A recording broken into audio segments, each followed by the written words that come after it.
So, two things. Thing one, it is now officially cold enough for a jumper and we're just about to enter July. What? Thing two, welcome to some slightly different content for me today. I create a lot of content about content on my blog, as well as talking about it a little bit on Twitter as well, but I haven't ever spoken about it on my YouTube before. So if you do follow me on my blog, which is booksnest.co.uk, you will see that I talk about content creation advice via creating content for your blog, creating content for your Twitter, and creating content for your Instagram. I am on 23.5-ish thousand followers on Instagram, and I grew to that number pretty quickly once I hit about 10k. So what I wanted to do in this video was give you 5 tips to be able to try and work your way towards hitting 10k on Instagram. And the advantages of hitting 10k are: 1, you get the swipe up feature; 2, you are officially considered within the influencer bracket. There's also different levels of influencers. There's macro and micro, and then like your normal influencers, but this kind of pushes you over in terms of brands' eyes as an influencer because you've got that swipe up feature, so you're instantly more viable if brands want to work with you on product promotions and partnerships. So that is exciting, but also it's just an exciting milestone, and I felt very proud when I hit this follower group. I just felt really excited. I hit this on May 28th 2019, and I know this because that is also the day that someone was born that we know, so I don't just remember it for that reason, it's just kind of stuck in my head. So that was a little over a year ago, and now I have managed to increase by another 13,500 followers. So I've narrowed this down to 5 tips. There's probably a lot more that I could talk to you about, but I needed to give myself some sort of structure. So I'm just going to read out my 5 tips, talk about them a little bit, and if you guys have got any more questions, just pop them down in the comments below. Hopefully this is all easy to follow and it makes sense, and these are really helpful tips to help you reach 10k on Instagram. So the first tip, which is something that I often see isn't necessarily done on all accounts, is just to set up your profile correctly.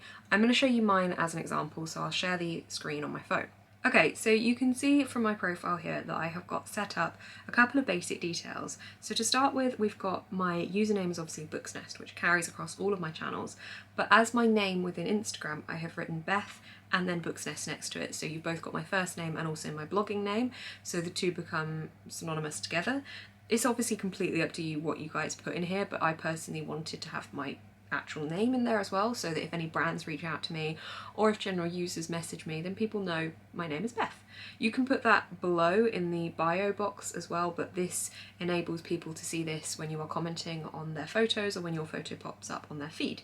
So then underneath it I have written a couple of lines for my bio. I've decided to space these down because I think it looks a bit neater, but basically what you want to do here is use some keywords and also demonstrate what type of thing people can expect from your account. So for example, I have written award-winning blogger, reader and bookstagrammer, books, content creation advice, mental health, lifestyle, and then I've put that I live in the UK, and I said for any brand packages, pop me an email. And then underneath it I have got my card.co link, which is basically a website that takes you through to multiple different links, because you can only include one link on Instagram and you can't include links within your photos. So this allows me to direct people to my blog, my YouTube, any other platform really, and any campaigns I'm currently working on. So I find that really useful. So that is the basics to setting up my profile. The reason I've got some of those things in my bio is because when people search for those kind of accounts, hopefully mine will be one of the ones that's thrown at them. So you could particularly use UKYA, which is a term that I do use quite often generally when describing myself, but I haven't got it in this bio because I ran out of word count. The reason that I've got the UK in there as well, again, you don't have to do this, but if somebody is looking for a UK influencer to work with on a brand promotion, then I am titling myself as within the UK, as opposed to someone that's looking for someone in the US to work on a brand promotion, for example. I've also then underneath that got my story highlights. Now these are completely up to you if you want to set story highlights, but I've customised the cover photo for each of mine. So we've got my curly girl log, my blog, clothing, events, travel, story templates, and there's a couple more as well. But I've just put those as colours that match my feed and match my palette. I might change those soon, to be honest, and then I've just put some little star effects on them as well. So that is the basics to setting up my profile. Hopefully that's helpful, but that is basically tip number 1, is to set up your profile correctly. This also makes you just generally seem more professional, approachable, and part of the community. As well, make sure you've got a profile picture, because the pictures without pictures, like the greyed out picture, is not necessarily going to encourage people to follow you, and it makes you look more like a spam account. Statistically speaking as well, I probably should have started with this. I work in social media marketing as well, which is where I get a lot of my information from too. So I've been working in social media marketing for like 4 or 5 years now. So I know what I'm talking about in that aspect as well because I've had training with it. But one of the things that I came across a couple of months back was talking about profile pictures and the best kind of profile pictures to have. And one of the things it said was that you should include yourself in your profile picture, and that is way more likely to get you more followers because it makes your account seem more personable. So if you're able to include yourself in your picture, amazing. If you're covering your face with a book, that's fine, that's still you, but apparently that does statistically work better as having you in your picture because it instantly makes you feel a bit more personable for people to want to follow. Now my second tip would be to pick a niche. If you're watching this, you probably found me through my book content, so you can probably guess that my niche is books. It certainly helps to have a niche. It helps make your account a little bit more identifiable. It makes more people want to follow you because those people might have the same niche as you and be similar interests. Having a niche is not something you absolutely have to do, of course. This is all completely up to you. This is just my own suggestion through my own learnings and experiences as well.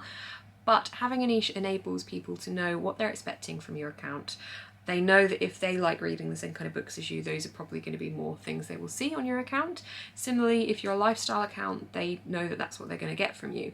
I personally, I don't know about you guys, but I personally prefer following accounts that I know are within a niche because then I know they're not going to suddenly post something that is completely different to the reason I follow them. If I follow somebody because I absolutely love their travel shots and then they suddenly start posting like mummy blogger type stuff, that's very different from the content that I originally thought I was following them for. Not to say your content can't adapt over time, but that is sometimes when you might start to see a drop off in your followers, but then you'll gain new followers in a different niche. So it's kind of dog eat dog really. It just depends on what you want to be posting about. And obviously, ultimately at the heart of all of this, you should be posting about the things you really, really love and the things you feel passionate about. But it's an interesting observation just to see that the accounts that have more of a niche do generally perform better statistically speaking because we as a follower know what to expect from that account, and it makes it more specific to you as an audience. It feels more personal, and also it kind of has an interest that you guys would share together, presumably. So if you're following a book account because you're a book account, that creates a common interest. This mainly applies if you are trying to hit the higher follow accounts, because obviously we've all probably got personal Instagram accounts as well which don't have a niche. They're just our general personal accounts, and something like a lifestyle account would be a lifestyle account but might not have a specific niche within it.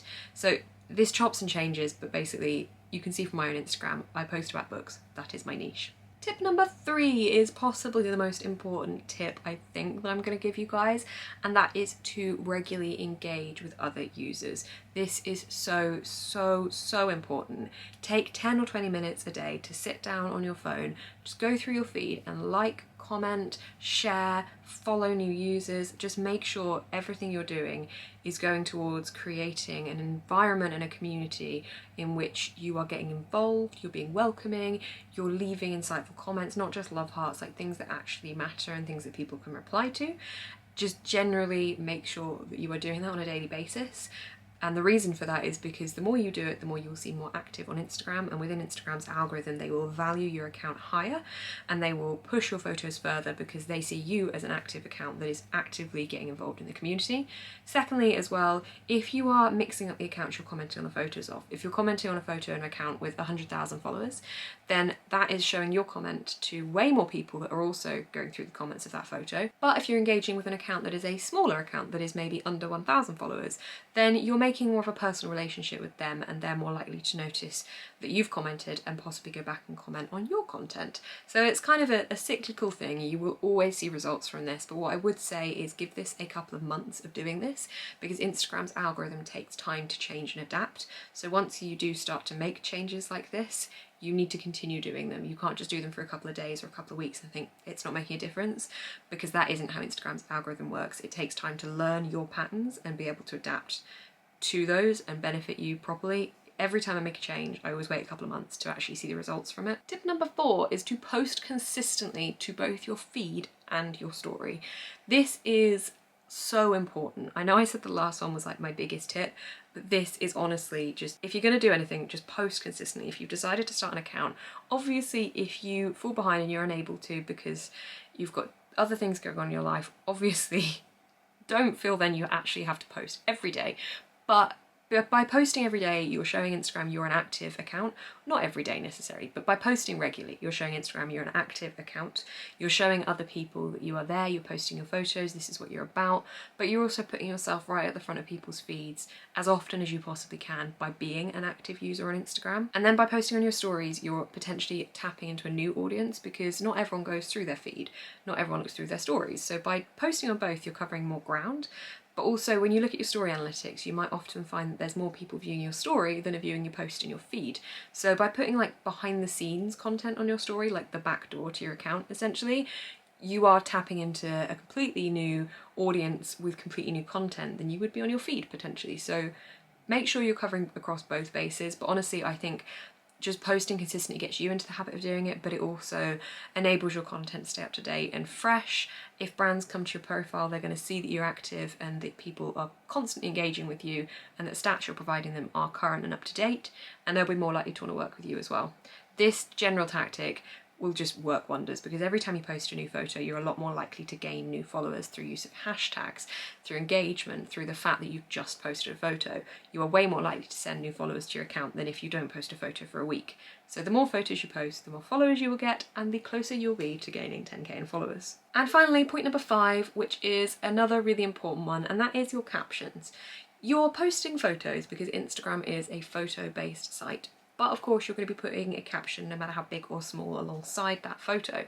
Now, unless you are someone like Zoe Sugg or Miley Cyrus or somebody like that, Beyonce, you are going to need to put a little more into your caption to make people look through your content and actually engage with it.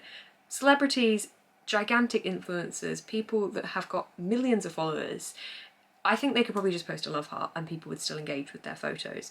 That doesn't mean they don't use their platforms to engage in important matters, and that doesn't mean they're not actively getting involved in things. But point being, they've got so many followers that people are going to engage with their photos no matter what. But for people that are of a smaller account, it is more important to write something in your caption that's going to make people want to comment on it because they like your content, not because you are an insanely popular celebrity. So for me, captions should probably be a paragraph or two long. The ideal length for a caption is actually growing at the moment, so it used to be about 40 to 100 characters, and now we're going a little bit longer, up to sometimes 400 characters. From 2019 to 2020, caption lengths have already increased by some ridiculous amount, I think. So basically, longer captions are becoming more and more popular. To tell a story in your caption is also becoming a lot more popular, so take something relevant from your photo, whether you're talking about a favourite book or a holiday you went on or a bedroom revamp that you've done. Talk about that in your caption and use your caption to spin that story and tell people why they should be engaging with your photo. Also make sure within your caption you're using paragraph gaps, because those are really helpful to be able to break it up for the reader. And lastly, with your captions, always, without fail in your captions, add a question. I often put my question at the top of my caption, so if people are being lazy and don't want to read the whole thing, they can just leave a comment answering the question. But basically what you're doing there is giving people an easy option to engage with your photo. Even if you're just saying something like, what are you reading today? Or where's your next holiday destination? Or what's the first thing you're going to do at the weekend? You're giving them something to say in the comments. You're making it as easy as possible for them to engage with your content. Okay, that is it. That is my Instagram tips. I gave you guys 5 tips. I refrained from being too salesman-y about it because I actually want to open this video by saying, hi, I'm Beth and I've got 5 tips for you on how to succeed on your Instagram. But I refrained. So hopefully those tips were helpful. If you'd like more of these videos, please let me know, because I like talking about this kind of thing.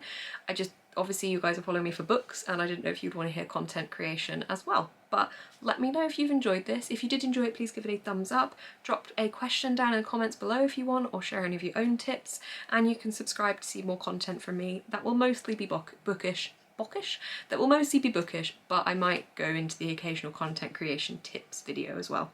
Thank you so much for watching, guys. Keep smiling and stay positive.